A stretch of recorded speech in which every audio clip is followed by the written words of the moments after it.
বলবার তো আমাদের ভাষা নেই, যে যন্ত্রণার মধ্যে আমরা সবাই রয়েছে, তার অগণিত ভক্ত, তার সহকর্মীরা, কলাকুশলী, পুরো টলিউড ইন্ডাস্ট্রি শুধু নয়, ফিল্ম ইন্ডাস্ট্রির বাইরে তার অ্যাডভার্টাইজমেন্ট ইন্ডাস্ট্রিতে তার একটা বিরাট বড় সুনাম ছিল, উল্লেখযোগ্য কাজ তিনি করেছিলেন। এবং তার সঙ্গে তার এই যে প্রতিবাদী সত্তা, এটা তার মেজাজ, অনেকটা সেই মেজাজেই চলতেন। নন্দনে ফিল্মের যারা যারা বড় নাম, তাদের ছবিকে সরিয়ে দিয়ে প্রাক্তন মুখ্যমন্ত্রী নিজের ছবি দিয়ে দখলদারি প্রকাশ করতেন, তার বিরুদ্ধে তিনি প্রতিবাদ করেছিলেন। আর সেই প্রতিবাদ মানুষের হয়েই প্রতিবাদ ছিল তার। যে নন্দন, সেখানে তার ছবি অপরাজিত, যা সত্যজিৎ বাবুকে নিয়েই তৈরি, তা চলতে দেওয়া হয়নি।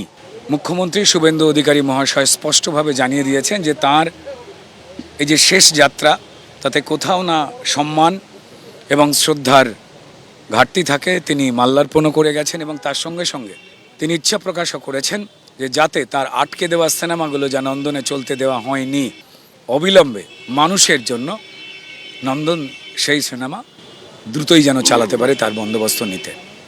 আমি আর 24 বছর ধরে অনিকদাকে চিনি, বহু বিজ্ঞাপনের কাজ একসাথে করেছি, অপরাজিত সিনেমা করেছি। আমি যতটুকুনি ওনাকে জানি সেটা হচ্ছে ওনার নীতি, ওনার পার্সোনালিটি, ওনার ভাবনা, তার সঙ্গে ওনার সংস্কৃতি এবং সেটাকে মেলে ধরা সাধারণ মানুষের কাছে, সেটাতে উনি কোনো রকম কম্প্রোমাইজ করেননি কখনো। কাজের জায়গা থেকে যদি বলি তাহলে উনি অপরাজিতই। তবে হ্যাঁ, জীবনযুদ্ধে পরাজয় তো স্বীকার করতে হলো। মানে মৃত্যু সবারই হয়, মৃত্যু তো মানে কেউ তো অমর হয় না, কিন্তু এই রকম মৃত্যুটা তো জীবনযুদ্ধে পরাজিত হওয়াই, তাই না?